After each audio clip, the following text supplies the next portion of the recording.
concrete, especially where skyscrapers are concerned. Steel makes big buildings relatively light, with tremendous load-bearing capacity. The upper floors won't crush the floors beneath them, and steel holds up better to weather and fire. Most skyscrapers are built on steel or concrete frames, which is a grid of columns and beams that goes all the way through the building. The World Trade Center was different. It was what engineers call a tube structure. It was a very, very strong mesh of steel that surrounded the exterior. Inside there was the core, a rectangle of 47 columns made of 4-inch thick steel at the base, thinning with increasing height. The cores combined might with ingenuity, anchoring the towers and allowing them to flex. Look at the size of this steel. Solid, prefabricated floor assemblies, welded metal floor pans placed on top of trusses both welded and bolted to the vertical frames.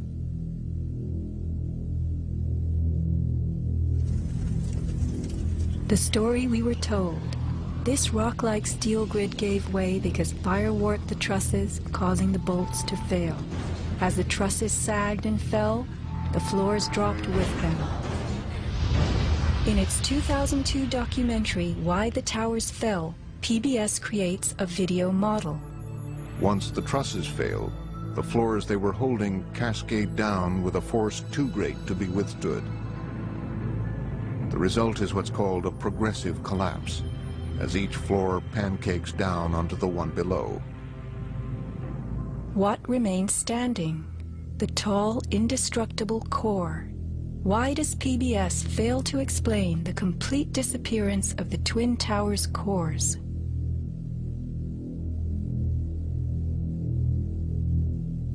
The official story's central thesis is based on heat, temperatures high enough to weaken steel. But people in the towers did not report such heat. Think about it. Neither steel, concrete, nor glass can burn. So what in those buildings could have burned to make such heat? How do these firefighters describe the collapse of the North Tower? We started running, floor by floor, it started popping out. It was if they had detonated. Yeah, as if they were planning to take down a building. Boom, boom, boom, boom, boom, boom, boom. All the way down. I was watching it and running. And others give similar descriptions. At 10:30, I tried to leave the building, but as soon as I got outside, I heard a second explosion and another rumble and more smoke and more dust. And then a fire marshal came in and said we had to leave because if there was a third explosion, this building might not last. Like, it sounded like gunfire, you know, bang, bang, bang, bang, bang, and then all of a sudden, 3 big explosions. Started walking down the stairs, we made it to the 8th floor. Big explosion. Blew us back into the 8th floor. Do you know if it was an explosion or if it was a building collapse? To me, it sounded like an explosion, but it was a huge explosion. Chief Albert Turry told me that he was here after the events that took place this morning. He tried to get his men out as quickly as he could, but he said that there was another explosion which took place, and then an hour after there was another explosion in one of the towers here. So according to his theory, he thinks that there were actually devices that were planted in the building. Reports of bombs in the buildings, explosions. A CBS reporter to Dan Rather. But I was coming toward the World Trade Center looking for CBS crews and asked a firefighter if he saw any. All of a sudden, there was a roll, an explosion, and we could see coming at us a ball of flame stories high. Listen to the sound of a large explosion right before the South Tower begins to fall. This is as close as we can get to the base of the World Trade Center. You can see the firemen assembled here, the police officers, FBI.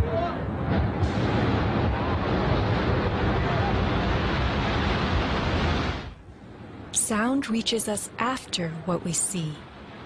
If the boom we just heard was the sound of the building collapsing, it would follow the collapse. Instead, the boom is heard before. Whoa, whoa, whoa. Bring it back.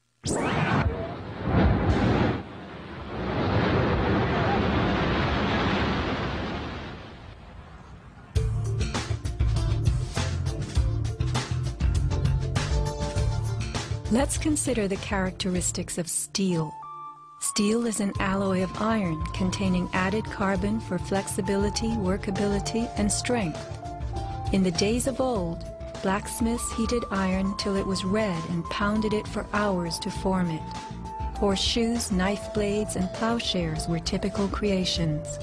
Steel was introduced in the mid-1800s, and by the end of the century, with the advent of the blast furnace, found widespread commercial use. A blast furnace is known as a controlled environment. High temperatures are reached as oxygen is pumped into a closed space. How and when does steel melt? Steel melts at temperatures of 2750 degrees Fahrenheit and above, attained only in a blast furnace or when a powerful incendiary such as thermite is used. Steel or any substance that is burned will never become hotter than the temperature of the fire or heat applied to it.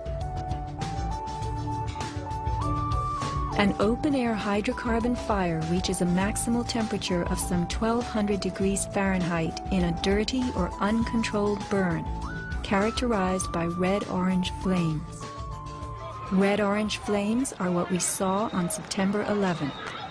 Even the fireball caused by the plane strike was red-orange.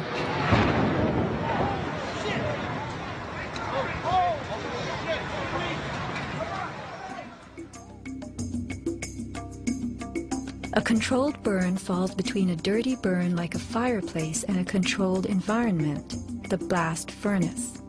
A controlled burn employs a regulated mix of air and fuel, an example being your gas stove or the engine in your car. You can fire up your gas stove all day long, making soup, roasting a duck, or simmering a stew. Made of steel, your stove will not melt, and nor will your pots and pans. This is a kerosene heater designed for use in any ordinary house. The heater runs on jet-grade kerosene contained in this tank. Made of steel, the heater can operate all night and all day. The kerosene fumes ignite and burn inside it, never causing even the smallest part of this heater to weaken or melt. Yet we were led to believe that these tremendous buildings, framed in steel and surfaced in aluminum, totally collapsed from small scattered fires and 90 minutes of smoke. Take note of these hurtling beams, thrown laterally outward as the tower comes to earth. Would fire have the strength to eject such huge hunks of metal? MIT engineering professor Thomas Eager's 2001 paper is officially considered the academic standard for explaining the World Trade Center collapses. In it, he tells us that steel loses half its strength at 650 degrees Celsius, and that the fires that day did not get much hotter than this. He stresses, however, that the fires did not burn evenly. It was the uneven temperatures that caused the steel to deform and some of the floors to fail. These falling floors brought down the whole building. While it was impossible for the fuel-rich diffuse flame fire to burn at a temperature high enough to melt the steel, its quick ignition and intense heat caused the steel to lose at least half its strength and to deform, causing buckling or crippling. This weakening and deformation caused a few floors to fall, while the weight of the stories above them crushed the floors below, initiating a domino collapse. In plain language, straight from MIT.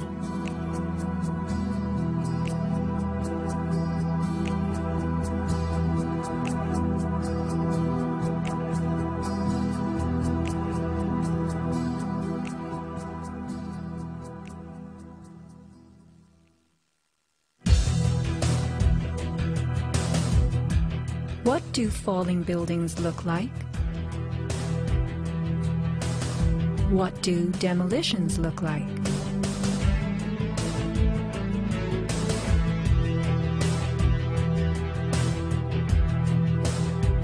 We are seeing typical implosions